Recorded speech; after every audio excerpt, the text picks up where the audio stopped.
안녕하세요. 미국 주식 장기 투자로 부자 되는 과정을 기록하고 있는 파돌댁입니다. 언론 보도를 보면은 싱글파이어 일부만 퍼오고 새로운 해석을 곁들여서 왜곡된 부분이 일부 있더라고요. 투자로 대부분의 자산을 만든 건 사실이지만 혼자서 한 것도 아니고요. 모두 주식 투자로 일군 자산도 아닙니다. 일단 저희 집 순자산 17억은 제 주식 10억이랑 남편 주식 3억, 4가 4억 5천으로 구성이 되어 있어요. 15년도에 결혼을 해서 신혼을 15평 전세로 시작을 했거든요. 근데 유모차 끌고 우연히 산책을 갔다가 아파트에서 들려오는 아이들 웃음소리가 너무 좋은 거예요. 남편 파돌씨한테 여기 사는 사람들이 너무 행복해 보인다고 살고 싶다고 말한 기억이 나요. 그때 마침 집주인께서 전세 1000인가 2000인가 올린다길래 우리 집을 가지는 건 어떨까 그때 남편이랑 상의를 했었고요. 그렇게 우리 집을 처음으로 가지기로 결정을 했습니다. 처음에는 1억 7천에 대출을 받아서 지금의 집을 매수를 했고요. 부동산 공부할 생각도 없었고 그 아파트 말고 다른 곳은 후보에 넣지 않았습니다. 10년 동안 1억 5천이 올라서 현재는 4억 5천에 거래가 되고 있고요. 이렇게 봤을 때는 별로 썩 좋은 위치는 아니에요. 그래도 저희 부부는 우리 집이 있다는 사실 자체에 큰 안정감을 느끼기 때문에 만족합니다. 10년 동안 1억 7천 중에서 3천의 부채만 남아있는 상태이고요. 돌아봤을 때 공부하고 진입을 했다면 좋았겠지만 일단 꽂히면 하고 보는 성향 덕분에 큰 고민이나 비교 없이 부동산 매수가 가능했다고 생각해요. 지금은 역과 가깝고 학교도 더 가깝고 상업시설도 많은 곳 중에 저평가된 부동산을 찾겠지만 이게 말처럼 쉬운 일은 아니거든요. 부동산은 제가 주식하듯이 100% 현금으로 거래하는 게 아니라 레버리지도 태워야 하는 거라서 오히려 아무것도 모를 때 시도한 게 신의 한 수라고 생각합니다. 부자가 되기 위해서 가장 중요한 건 절제라고 생각해요. 이 스스로를 통제를 하지 않으면은 불을 지키거나 불려나갈 수 없거든요. 제가 만약에 중간에 100% 수익만 달성하고 매도를 했다면 절대 현재의 자산을 이루지 못했을 거예요.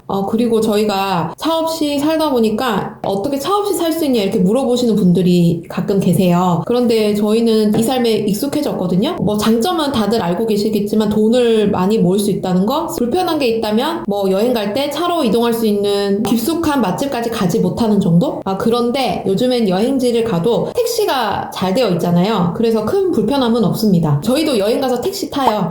자가용이 필요한 집이 있고 필요 없는 집이 있는데 우리 집은 필요 없을 뿐이거든요. 차가 반드시 있어야 한다, 없어야 한다 이런 걸로 논쟁할 거리는 아니라고 생각해요. 남한테 피해준 거 없고 우리 가족이 행복하니까 그걸로 된 거 아니겠어요? 저는 용돈이 5만 원이고 파돌씨는 용돈이 40만 원입니다. 파돌씨는 회사를 다니고 사회생활을 하기 때문에 그 정도는 필요하다고 생각해요. 이게 어떤 분들에게는 또 적을 수도 있어요. 저희가 친구가 아예 없는 건 아니고요. 1년에 2번만 만나도 어색하지 않은 친구 한두 명 정도는 있어요. 저는 고향인 부산을 떠나서 서울에서 직장을 다니다 보니까 고향 친구들과 당연히 멀어졌고요. 회사마저 그만둬버리니까 직장 동료들하고도 자연스럽게 연락이 끊겼습니다. 지금은 혼자 일하고 멍 때리고 책 읽고 노는 시간이 너무 좋고요. 그래서 외롭거나 우울한 마음은 거의 들지 않아요. 걱정하지 않으셔도 됩니다.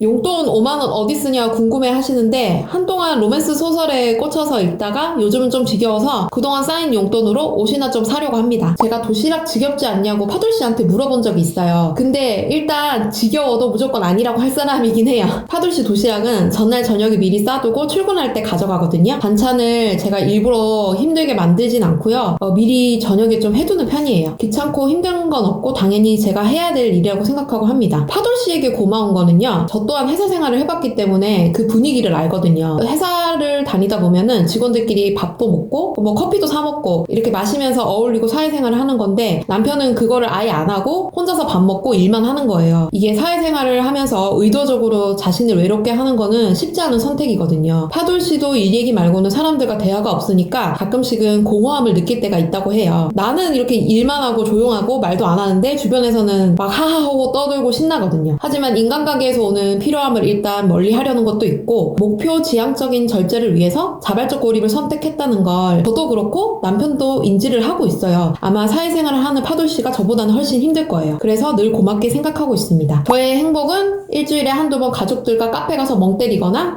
햇빛 맞으면서 걷는 거. 파돌씨의 행복은 집에서 위스키를 따라 마시면서 영화 보거나 게임하는 거예요. 아니면 또 마트를 구경하거나 뜨신 물에 몸 담그는 거. 사우나 좋아하거든요. 이런 건 사실 어려운 게 아니라 일상에서 충분히 만끽할 수 있는 것들이잖아요. 행복 그릇이 이 간장 종지만 해가지고 딱히 남이 하는 거 다 해보고 싶진 않아요. 작은 걸 해도 충분히 행복을 만끽하는 사람이 저희 부부인 것 같아요. 일단은 중요한 건 내가 뭘 할 때 행복한지 스스로 아니까 거기에 포커스를 맞춰서 미래를 꿈꾸고 있거든요. 파돌씨랑 하루 종일 걸으면서 뭐 장도 보고 새로운 카페를 뚫고 거기서 햇빛 맞으면서 멍도 때리고 그것만으로도 굉장히 삶이 충만한 느낌이 들 것 같아요. 저도 한때 뭐 쓸 거 쓰고 하고 싶은 거 다 하고 살아봤는데 돈을 많이 쓰고 사고 싶은 걸 다 산다고 꼭 행복하진 않더라고요. 일단 17억이 모두 묶여 있잖아요. 주식이랑 집에. 현금 흐름이라고는 파돌씨의 급여가 다고 아직은 자산을 모아갈 시기라고 생각합니다. 지금은 뭔가 저희가 막 부족하다 이런 생각은 안 들어요. 또 어떤 걸 하고 싶고 갖고 싶은 것이 딱히 지금은 없어요. 왜냐면 목표를 일단 다 세워뒀기 때문에 우선은 절제하는 삶을 살면서 목표에 집중하고 가진 것들에 감사하면서 이 돈그릇을 키워가는 게 부자가 되는 길에서 반드시 거쳐야 할 과정이거든요. 일단 가장 빠른 목표를 먼저 말하면 파돌씨 주식 계좌가 10억을 달성을 하잖아요. 그러면 파돌씨가 퇴사를 하고 일본 여행을 가기로 했습니다. 그 10억으로 현금 흐름을 만들 거예요. 저희가 마지막으로 해외여행을 간 게 2019년도인데 우리 남편이 일본을 가고 싶어 하더라고요. 그래서 아침부터 나마비루를 사줄 겁니다. 저는 50억을 달성하면 바로 몰디브로 이주를 떠나고 싶어요. 관광지는 힘들어서 저는 패스. 지금까지 절약과 마인드, 미래에 관한 얘기를 해봤는데요. 앞으로 투자 외에도 돈 공부까지 유튜브를 통해서 할 예정입니다. 투자도 좋지만 돈 공부도 꼭 하셔야 해요. 그럼 다음 영상으로 찾아뵐게요. 성투!